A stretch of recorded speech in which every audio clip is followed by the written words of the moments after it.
Elle commence à faire couler l'eau, à nous noyer dans la baignoire. Donc ça a commencé par moi. Comme j'appelais ma petite sœur au secours, elle a été récupérer ma sœur pour la noyer également. À l'âge de 4 et 6 ans, ma sœur et moi avons été placés. On a été enlevés à notre mère, je dirais, puisque tout se passait très bien avec notre mère, avec notre famille. On perd tout repère. On laisse ma mère, on laisse notre famille pour se retrouver dans une immense maison. On est accueillis plutôt correctement au début. Et petit à petit, les choses se détériorent. La première fois, c'est quand on a découvert la fameuse scène avec la petite fille. Lorsqu'on a découvert le bébé dans la chambre et notre famille d'accueil en train de lui enfoncer le bâton dans les fesses, d'un seul coup, je crache, je l'insulte. Je me retrouve à essayer de faire diversion pour qu'elle lâche la petite. Finalement, elle finit par m'emmener dans la salle de bain. Elle commence à faire couler l'eau, à nous noyer dans la baignoire. Donc ça a commencé par moi. Comme j'appelais ma petite sœur au secours, elle a été récupérer ma sœur pour la noyer également. C'est de là que tous les sévices ont commencé. Elle nous a traînés toutes nues après, dans les escaliers jusqu'au téléphone, puisqu'on voulait appeler notre mère. Elle nous jette par terre à côté du téléphone et on se retrouve bloqués sans pouvoir téléphoner à notre mère pour pouvoir lui dire qu'on a besoin d'elle. Donc tu te retrouves au sol, toute nue avec une serviette qu'elle t'a balancée et tu t'es démunie de tout, tu peux rien faire. C'est là que pour nous ça a commencé véritablement. Maintenant qu'on avait vu ce qui s'était passé, il y avait plus de... On était dans l'envers du décor, ça y est, c'était comme ça. On allait constamment être torturés, dormir dans la cave, avoir des douches froides au quotidien, interdiction de manger en famille, toujours enfermée dans la chambre. J'avais des étouffements à l'entonnoir, j'étais nourrie par entonnoir. C'était comme ça tout le temps et nos journées, c'était de se réveiller avec la boule au ventre en se demandant comment se déroulerait la journée.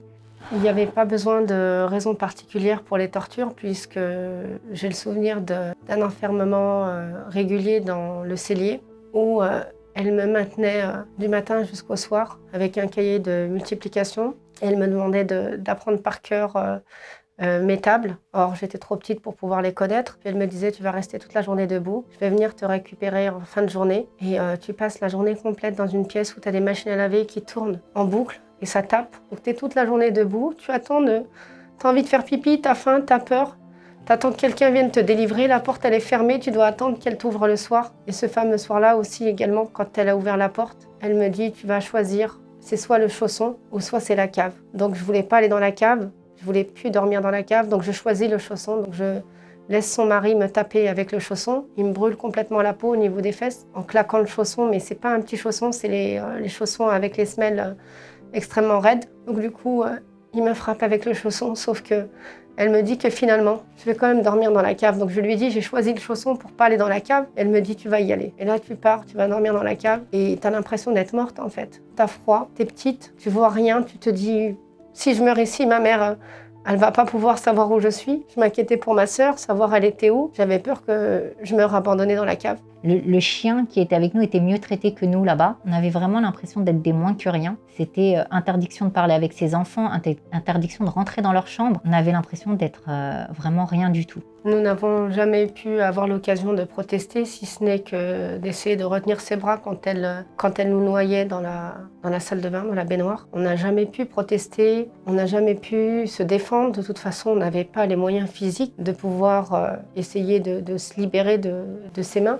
Pour ma part, j'ai jamais essayé de me défendre parce que je la craignais tellement. Surtout elle, je craignais les deux, mais elle, pour moi, elle voyait tout, elle savait tout. Donc jamais j'aurais tenté quoi que ce soit, ne serait-ce que de donner à manger au chien des choses qu'elle me donnait qui traînaient par terre. Je les mangeais. J'avais une peur irrationnelle en fait. Pour moi, c'était impossible de protester. J'avais parlé à la psychologue qui me suivait dans l'organisme de placement et j'avais parlé à l'éducatrice qui était la référente. J'avais parlé au directeur de l'organisme de placement. J'avais expliqué qu'il y avait des choses qui se passaient. J'avais parlé de ce que j'ai vu dans la chambre pour la petite. J'ai expliqué qu'on mangeait de la cervelle d'agneau crue. Je leur ai expliqué qu'il se passait des choses là-bas, mais ils n'ont rien pris au sérieux. Ils m'ont dénoncé à ma famille d'accueil. Et le soir, quand je suis rentrée, elle m'a dit « Lina, tu as parlé ». Et c'est à ce moment-là que les sévices ont recommencé. Ils étaient encore plus difficiles. Et la cave, c'était devenu ma chambre finalement. Au cours de ces 3 ans, on n'a jamais eu de contrôle par qui que ce soit de l'organisme de placement. Pourtant, lorsqu'on était chez notre mère, on avait quelqu'un qui venait nous voir régulièrement. Et là, plus rien, plus personne. On est laissé à l'abandon. On n'a personne. De toute façon, même si on voulait dénoncer, c'était compliqué. Et lorsqu'on l'a fait,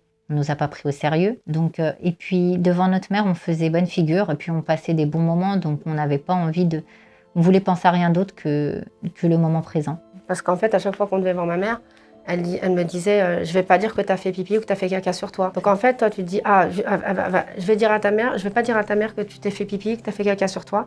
Je ne dirai rien. Donc, surtout, tu fais très attention. Si tu dis quoi que ce soit à ta mère, je vais tuer ta mère et vous allez revenir chez moi. Donc, tu savais que quand tu partais, tu pouvais rien dire parce que si tu parlais de quoi que ce soit, c'était...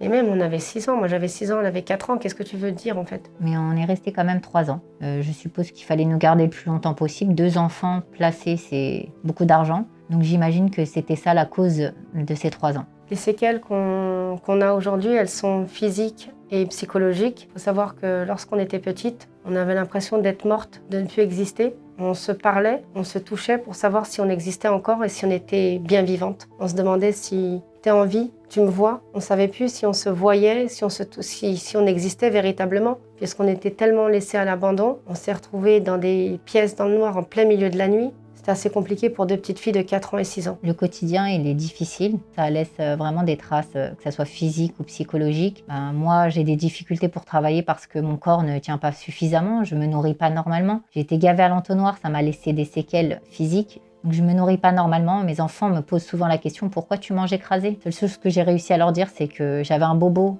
au ventre. Je suis constamment en train d'essayer de ne pas transmettre mes phobies à mes enfants et pourtant il y en a des tonnes. Quand on a été enfermé, on devient claustrophobe. Quand on a été enfermé dans le noir, on a peur du noir. Et tout ça, c'est des phobies que je traîne dans mon bagage et que j'essaye de ne pas transmettre à mes enfants au quotidien. J'ai réussi à retrouver la nouvelle adresse de notre famille d'accueil. Je me suis présentée au domicile pour tout simplement avoir une réponse à nos questions. On avait besoin de savoir pourquoi ils nous ont fait ça. Vous êtes pourris, quoi. On est des pourris. Hein? Vous pensez? Pas des flics, on dû vous pousser à vous forcer la main. On ne nous a pas forcé la main.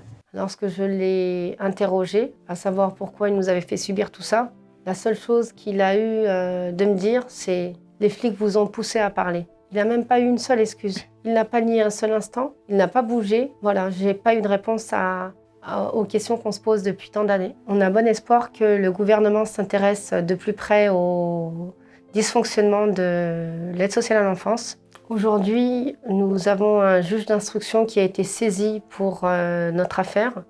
Et donc, on espère que ce juge fera le nécessaire pour que la lumière soit faite sur les sévices, tortures et actes de barbarie et viols sur mineurs qui ont été faits par notre famille d'accueil, le mari et la femme.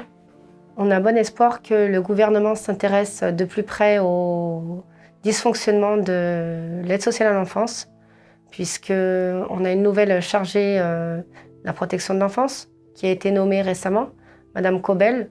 Donc je fais un appel à cette dame pour qu'elle puisse faire le nécessaire et mettre en place un protocole et un texte de loi qui permettrait en fait de sécuriser beaucoup plus les enfants et d'accompagner les familles.